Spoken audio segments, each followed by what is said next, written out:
और आइए शुरुआत करते हैं। आज बात होगी गुजरात की गांधीनगर सीट और उत्तर प्रदेश की सहारनपुर सीट की, और इन्हीं का करेंगे सीट टू सीट विश्लेषण। आइए शुरुआत करते हैं बीजेपी के गढ़ गांधीनगर लोकसभा सीट से। गुजरात की गांधीनगर सीट देश की हॉट सीटों में से एक है। यह सीट बीजेपी का अभेद्य किला रही है और यहां से कई हाई प्रोफाइल हस्तियां चुनाव लड़ चुकी हैं। मौजूदा वक्त में गृह मंत्री अमित शाह गांधीनगर सीट से ही सांसद हैं और बीजेपी के दिग्गज नेताओं की इस सीट पर हमेशा से नजरें रहती हैं। बीते 7 चुनाव में पार्टी यहां पर लगातार जीत रही है और 35 सालों में यह सीट बीजेपी का सबसे मजबूत गढ़ बन चुकी है। आइए पहले एक रिपोर्ट आपको दिखाते हैं और इसके बाद करेंगे इस सीट का डिटेल्ड विश्लेषण।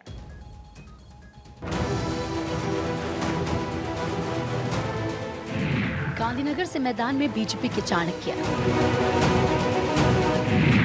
अटल आडवाणी से शाह तक की पहली पसंद गांधीनगर। कांग्रेस के दाव में कितना दम।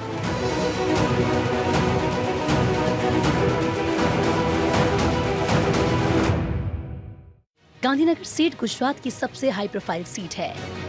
1960 में गुजरात का गठन होने के बाद 1965 में इस शहर की स्थापना हुई थी। ये चंडीगढ़ के बाद भारत का दूसरा ऐसा शहर है जिसे बहुत ही प्लान वे में बसाया गया है। यहाँ का अक्षरधाम मंदिर भारत के सबसे बड़े मंदिरों में शुमार है। इसके अलावा यहाँ दभोदा, राधेजा, अदलत समेत कई दर्शनीय स्थल भी हैं। राजनीतिक तौर पर अगर बात करें तो इस सीट पर पूरे देश की नजर रहती है। वर्तमान में देश के गृह मंत्री अमित शाह यहाँ से सांसद हैं। इससे पहले लंबे समय तक भारत के पूर्व उप प्रधानमंत्री लाल कृष्ण आडवाणी यहाँ से चुनाव जीतते रहे हैं। राष्ट्रपिता महात्मा गांधी की याद को स्थायी बनाए रखने के लिए इस शहर को गांधीनगर नाम मिला। गुजरात की गांधीनगर लोकसभा सीट पर लड़ाई बड़ी दिलचस्प हो गई।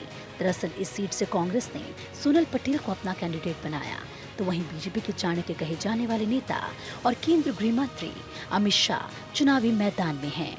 यह सीट भाजपा दिग्गजों की पहली पसंद है। पिछले 35 सालों से पार्टी यहां से लगातार चुनाव जीत रही है। इस सीट पर सबसे पहला चुनाव 1967 में हुआ। उस वक्त यह अनुसूचित जाति के लिए आरक्षित थे। इस चुनाव में कांग्रेस के टिकट पर एसएम सोलंकी ने बाजी मारी थी। इसके बाद 1971 में सोलंकी ने दूसरी बार चुनाव जीता। आपातकाल के बाद 1977 में ये सीट सामान्य हो गई और इंदिरा गांधी के विरोध में छोटे छोटे दलों से मिलकर भारतीय लोक दल के उम्मीदवार ने यहां से जीत हासिल की। हालांकि 1980 में कांग्रेस ने फिर वापसी की और 1984 में भी यहां पर परचम लहराया। इसके बाद 1989 से इस सीट पर बीजेपी की जो पारी शुरू हुई वो अभी तक नॉट आउट चल रही है। बीजेपी के टिकट पर पहला चुनाव शंकर वाघेला ने जीता था। 1996 के आम चुनाव में पूर्व प्रधानमंत्री अटल बिहारी वाजपेयी ने यहां से चुनाव लड़ा और वो जीत गए। वाजपेयी के बाद 1998, 1999, 2004 और 2009 फिर 2014 में लगातार एल.के. आडवाणी ने इस सीट को अपने नाम किया था। 2019 के लोकसभा चुनाव में गांधीनगर सीट पर अमित शाह रिकॉर्ड मतों से जीते थे।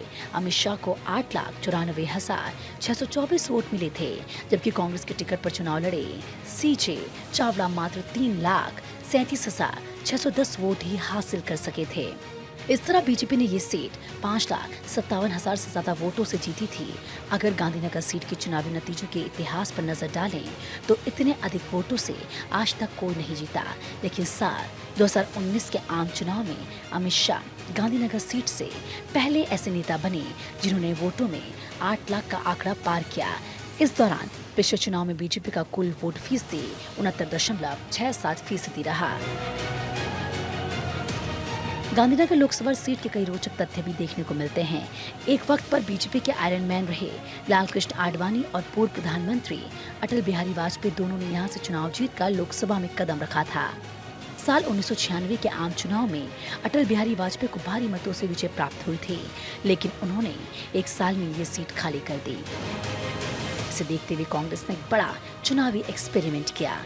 उपचुनाव में कांग्रेस ने इस सीट से बॉलीवुड अभिनेता और सुपरस्टार रहे काका यानी राजेश खन्ना को उतार दिया। हालांकि कांग्रेस का ये दाव नहीं चला और काका को चुनाव में हार का सामना करना पड़ा। इस बार लोकसभा चुनाव के लिए एक बार फिर से मैदान में बीजेपी ने गांधीनगर से अमित शाह को टिकट दिया। शाह के ऊपर गांधीनगर सीट पर एक बार फिर से भगवा लहराने का जिम्मा है। गांधीनगर लोकसभा सीट के मौजूदा समीकरण को देखते हुए गांधीनगर लोकसभा क्षेत्र में 7 विधानसभा सीटें आती हैं। 2022 में राज्य में हुए विधानसभा चुनाव में गांधीनगर लोकसभा क्षेत्र की सभी विधानसभा सीटों पर बीजेपी को जीत मिली थी।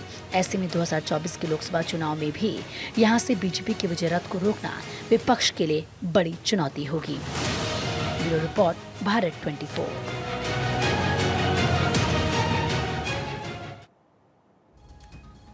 और गांधीनगर सीट और खास तौर पर ओवरऑल गुजरात इसलिए महत्वपूर्ण हो जाता है क्योंकि गुजरात के कभी मुख्यमंत्री रहे नरेंद्र मोदी इस वक्त भारत के प्रधानमंत्री हैं।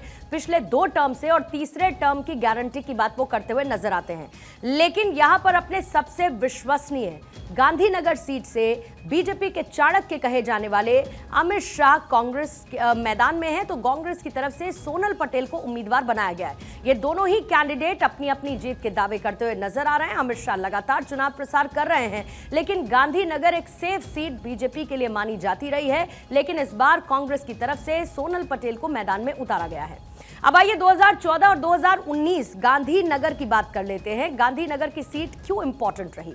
गांधीनगर में जनादेश पर आइए एक नजर डालते हुए, क्योंकि बीजेपी के वरिष्ठ नेता लालकृष्ण आडवाणी की जीत हासिल की गई उनकी तरफ से और उन्हें कुल 7,73,539 वोट मिले, जबकि कांग्रेस के प्रत्याशी ईश्वर भाई पटेल 2,90,418 वोटों के साथ दूसरे नंबर पर रहे और आम आदमी पार्टी की प्रत्याशी ऋतुराज मेहता 19,966 वोटों के साथ तीसरे नंबर पर रही।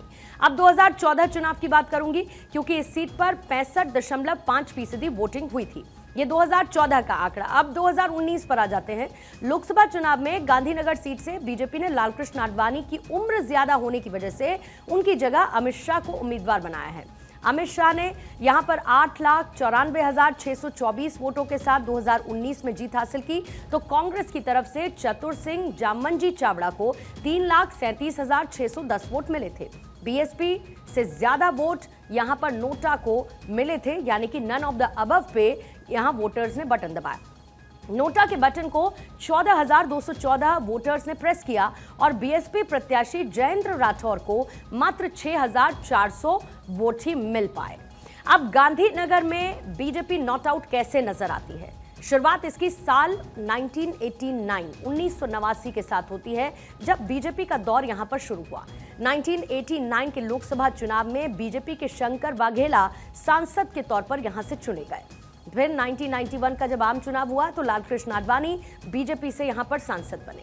फिर 1996 के अगले आम चुनाव में बीजेपी की बुनियाद रखने वाले पूर्व पीएम अटल बिहारी वाजपेयी ने यहां पर चुनाव जीता। हालांकि उन्होंने साल भर के अंदर ही सीट को खाली कर दिया। फिर इसी साल उपचुनाव हुए जिसमें बीजेपी के नेता विजय पटेल ने चुनाव जीता। ये वही चुनाव था जिसमें कांग्रेस ने सियासी दांव खेलते हुए सुपरस्टार राजेश खन्ना को यहां से टिकट दिया, लेकिन काका का जादू चला नहीं और बीजेपी के युवा नेता विजय पटेल की जीत हुई। साल 1998 के लोकसभा चुनाव में एक बार फिर से लालकृष्ण आडवाणी इसी सीट से खड़े हुए भी और जीते भी। इसके बाद लगातार चुनाव 1999, साल 2004, 2009 और 2014 के लोकसभा चुनाव में भी लालकृष्ण आडवाणी ने गांधीनगर सीट से ही जीत दर्ज की। इसीलिए मैंने शुरुआत में कहा कि बीजेपी के लिए यह सेफ सीट मानी जाती रही है और बीजेपी का गढ़ रहा है। फिर आडवाणी के बाद सीट का जिम्मा संभाला अमित शाह ने साल 2019 में, जब लोकसभा चुनाव में लालकृष्ण आडवाणी की सेहत बेहतर ना होने के बाद अमित शाह को यहां से कैंडिडेट बनाया गया और अब तक की सबसे बड़ी जीत दिलवाने वाले यहां पर अमित शाह बनकर उभरे हैं। अब गांधीनगर में 7 विधानसभा सीटें आती हैं। गांधीनगर लोकसभा सीट के अंतर्गत वो 7 विधानसभा सीटें कौन कौन सी हैं? इसमें शामिल है उत्तर गांधीनगर, कलोल, वेजलपुर, सानंद, घाटलोदिया, साबरमती और नारायणपुरा। और 7 ही सीटों पर बीजेपी के ही विधायक हैं। गांधीनगर सीट में लेकिन समीकरण, जातिगत समीकरण क्या कहता है, वो इस बात से समझ में आता है कि यहां पर सवर्णों का दबदबा हमेशा से रहा है। चुनावी इतिहास अगर आप देखेंगे, एक और रोचक तथ्य निकलकर सामने आता है। गांधीनगर में अब तक कुल 15 बार लोकसभा के चुनाव हुए, जिसमें केवल 2 बार ही अनुसूचित जाति का सांसद चुना गया। साल 1967 और 1971 के आम चुनाव में कांग्रेस से अनुसूचित जाति के सोमचंद्र भाई सोलंकी ने यहां से चुनाव जीता और इसके बाद से गांधीनगर सीट से लगातार सवर्ण जाति के नेताओं ने ही अपनी चुनावी जीत को दर्ज किया है। ये तो हो गई समीकरणों की बात और कैंडिडेट्स की मजबूती और उनकी कमजोरी की बात, लेकिन गांधीनगर की जनता के मन में क्या है उनकी बात भी आपको सुनवा देते हैं। गांधीनगर लोकसभा के अंदर अपने अमित भाई शाह गई बार 5 लाख लीड से जीते थे, उससे भी ज्यादा इस बार 6 लाख से ऊपर लीड से जीतने वाले हैं। ये बार 400 पार मोदी जी का नारा सही है, क्योंकि पब्लिक पूरा हिंदुस्तान उनके साथ है। अमित शाह, क्योंकि उसने राम मंदिर, सीए और जो सड़क बहुत सारा काम किया है सर, और उसको जीतने के कारण यही है जो उसने काम किया है और सभी जगह सभी क्षेत्र में काम किया है। ऐसा नहीं जो एक क्षेत्र में काम किया, ऐसा सभी वर्ग के लिए काम किया है। विकास बोल रहा है, सीए खत्म किया है, राम मंदिर बनाया है और सबसे बड़ा मुद्दा वही है, जो राम को लाएंगे उसको हम लाएंगे। अच्छा, पिछली बार अमित शाह ने करीबन 5 लाख की लीड बनाई थी, इस बार क्या है? इस बार उससे भी डबल लीड से जीतने वाले अमित शाह जी, और बेशक लीड से जीतेंगे। और अब की बार जो मोदी जी का नारा है अब की बार 400 पार, वो बेशक सच होने वाला है। तो मोदी जी का नारा है अब की बार 400 पार, लेकिन 400 पार का टारगेट सेट करने के लिए मजबूत स्ट्रैटेजी की जरूरत होती है और बीजेपी में पिछले कुछ वक्त से, खासतौर से 10 सालों में इसी स्ट्रैटेजी का जिम्मा संभालने वाले हैं गांधीनगर के कैंडिडेट बीजेपी की तरफ से, यानी कि अमित शाह। और अमित शाह को राजनीति का चाणक्य भी कहा जाता है। तो आइए शुरुआत कैसी अमित शाह की रही, उनका राजनीतिक सफर किस तरीके से आगे बढ़ता रहा, कौन कौन सी महत्वपूर्ण जिम्मेदारियां वो संभालते हुए नजर आए, उस पर एक ब्रीफ नजर डाल लेते हैं। शुरुआत 1995 के साथ करेंगे, जब गुजरात के वित्त निगम के अध्यक्ष के तौर पर अमित शाह ने अपनी जिम्मेदारी संभाली। फिर 1997 में बीजेपी युवा मोर्चा के राष्ट्रीय कोषाध्यक्ष रहे, यानी युवा मोर्चा के इस पद पर रहने के साथ साथ युवाओं के मन को भी समझा अमित शाह ने। 1997 में पहली बार वो विधायक के तौर पर चुने गए और उपचुनाव हुआ था और उसके बाद वो पहली बार विधायक बने। पहली बार सरखेज विधानसभा का उपचुनाव उन्होंने जीता और यहां से वो विधायक चुने गए। फिर साल 2002 में गुजरात कैबिनेट में शामिल हुए और यहीं पर गुजरात कैबिनेट में शामिल होते हुए उन्होंने अहम जिम्मेदारी संभाली। साल 2009 में क्योंकि लालकृष्ण आडवाणी अहम जिम्मेदारी संभाल रहे थे, फिर 2013 में बीजेपी के राष्ट्रीय महासचिव बने अमित शाह। 2014 में बीजेपी के राष्ट्रीय अध्यक्ष बने और बीजेपी की स्ट्रैटेजी 2014 से प्लान करने लगे। 2014 से कैसे बीजेपी का सफर तय हुआ, साल 2017 में जब राज्यसभा के लिए अमित शाह चुने गए, 2019 में गांधीनगर लोकसभा सीट से सांसद बने क्योंकि लालकृष्ण आडवाणी की तबीयत ठीक नहीं थी, कैंडिडेट अमित शाह को बनाया गया और फिर 2019 में ही केंद्रीय गृह मंत्री की जिम्मेदारी उन्होंने संभाली। 2024 में फिर से गांधीनगर सीट से अब इनको प्रत्याशी बना दिया गया है और इनके अगेंस्ट कांग्रेस ने सोनल को उतारा है। तो कुल मिलाकर ये चुनावी जमीन दिलचस्प होती हुई कुछ इसी लिहाज से नजर आ रही है।